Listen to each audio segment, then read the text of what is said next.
was his body stolen. Let's look at how they said it. His disciples came at night and stole him away while we slept. These are the words of the soldiers who were posted around the tomb and kept there very specifically to see that nothing happened to the body. That was the picture. Pilate said, go ahead and put a guard so that nobody tampers with the body.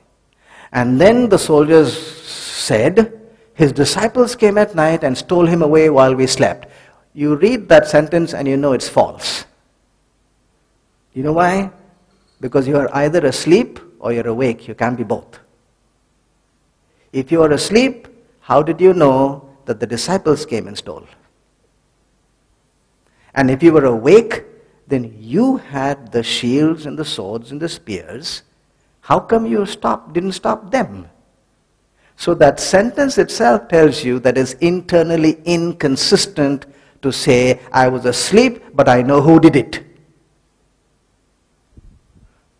The handkerchief, according to the story, was folded and kept in a place. Now honestly, which thief comes to your house to fold your clothes? No. The scene of a thievery is material that is rifled through. It is disorder. Nobody comes to steal and fold clothes when they know that the guard is just outside there. That you cannot explain. Folding clothes when you want to steal? No. Number 3 is, why did the Romans strip a person completely naked when they put them on the cross? It is only the artists who have put the loincloth around Jesus in their drawings. A person who was crucified stark naked. Do you know why? Because everybody knew that this person was so vile, his crime was so heinous, that they would have to drag away from him every last vestige of dignity. So strip him up completely naked and put him up there for the world to see his shame.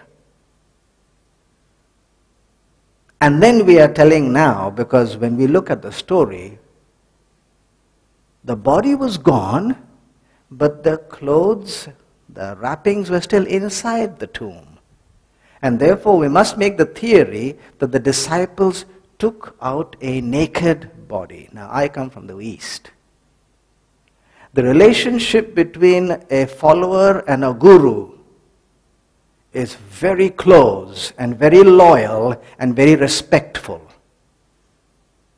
It's a psychological hurdle I am unable to cross when I see this.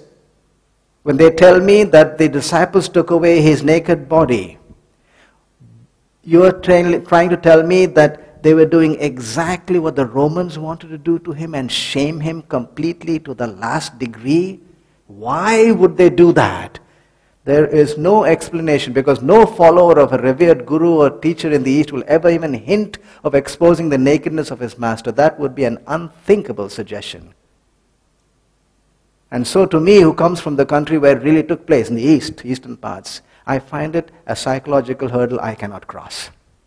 Because no follower will unwrap and make him naked, shame him, and take him out. What were they doing unwrapping him? There is no explanation to that either. If they came to steal, tell me, isn't it so much smarter to just pick the body and run? Why take the time to unwrap? And it's difficult to unwrap the cloth which has myrrh in it. Myrrh is a thing that causes it to become hard and firm.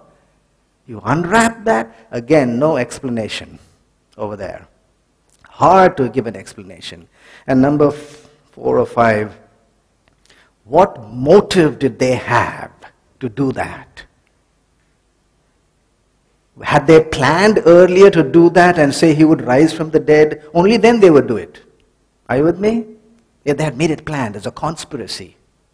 But if there was such a conspiracy, then why did they run away from in the Garden of Gethsemane? They all ran and left him alone.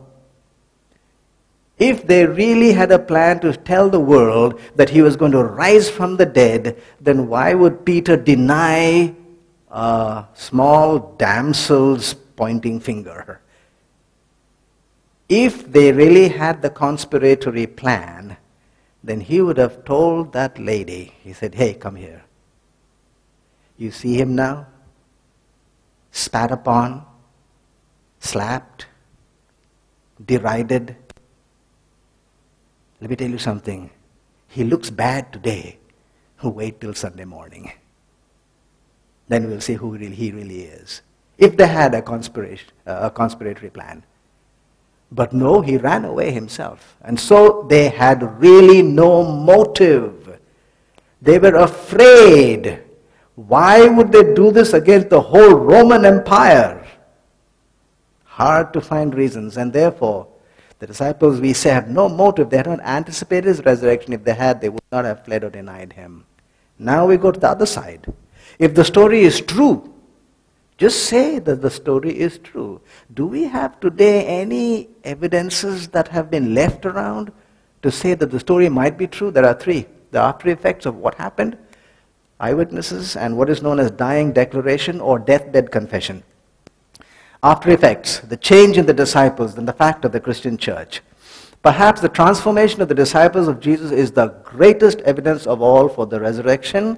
A little band of defeated cowards cowering in an upper room one day and a few days later transformed into a company that no persecution could silence. They were willing to face arrest, imprisonment, beatings, and horrible deaths, and not one of them recanted of his belief that Christ had risen.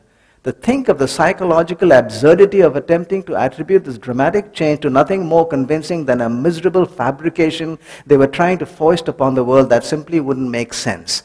If you are saying that they were doing that, you are relegating them to a stage or a level much less than your own mind, and that's not fair. What gives us the right to say that it was a fabricated story that they were trying to make up? Why would they make up such a story? Psychological absurdity. You know why? Because let's imagine. Let's imagine 12 people.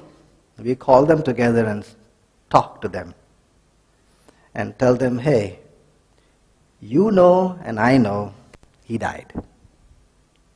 You know and I know we stole his body. And we put him in our backyard in a bag and buried him. So now, I am telling you 12 to go and tell the world he rose up from the dead. Oh, so we 12 are going to tell the people he rose up from the dead?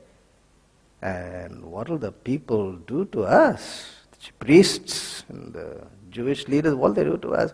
Nothing much. They'll just slap you, that's all. They'll just kick you around. They'll just whip you. They'll just imprison you. And finally, they'll put you to death. Oh. So, really, what will it be for us, you know? Nothing. Just go die, that's all. But make sure you tell the story. Tell them exactly how it happened. He rose up from the dead. And then when we tell them that, they will slap us, they will spit on our face, they will imprison us, they will torture us, and they will kill us. That's right. And these 12 looked at each other and held hands and looked and said, yippee, let's go. Honestly, is that how any mind thinks? When you know yourself. In other words, what we are telling us, that these disciples knew that their body was dead and gone. They had in one of their backyards a hole in the ground in which there was a bag, in which there was some rotting flesh and broken bones, And 6 weeks later, they stood in front of the crowds in Jerusalem and said, that bag of rotting flesh and broken bones is the Prince of Life. And they said it with such conviction. 3,000 Jews dropped their lifelong tradition, gave it up, and decided that very day to follow this man. Tell me, can you tell a lie so strongly? After Jesus was gone, the 11 disciples realized that Jesus originally had 12. And so they wanted to choose one person who would take the place and make the group 12 again. And this is how they did it. These are the characteristics. Therefore, all these men who have accompanied us all the time, the Lord Jesus went in and out among us, beginning from the baptism of John to that day when he was taken up from us. One of these must become witness with us, not of his teachings, but of his resurrection. If you want to be a part of the 12, this club has two criteria. Membership in this club has two criteria. One, you should have been with him all along. Number two, you should be witness of his resurrection. That's it.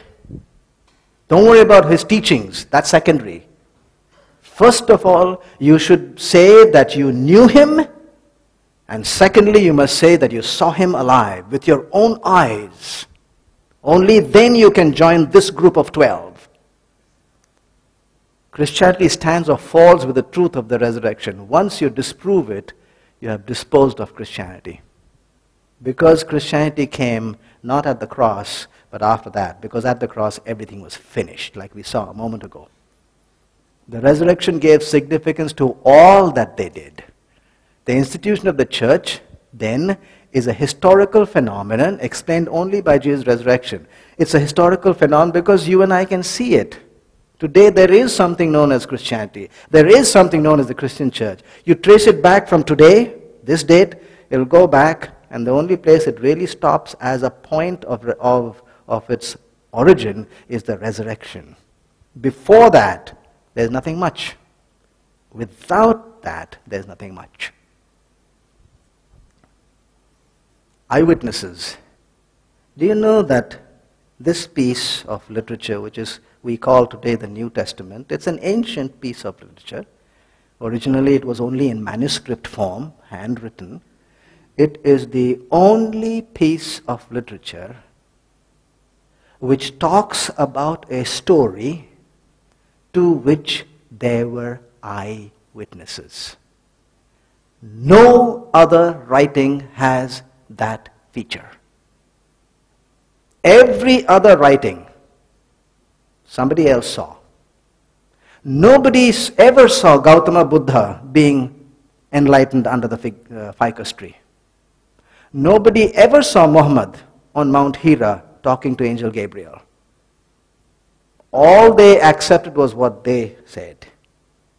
In this instance, this is the only literature where the people who wrote down said, I saw. An eyewitness is one of the strongest judicial pieces of testimony you can ever bring to a court of law.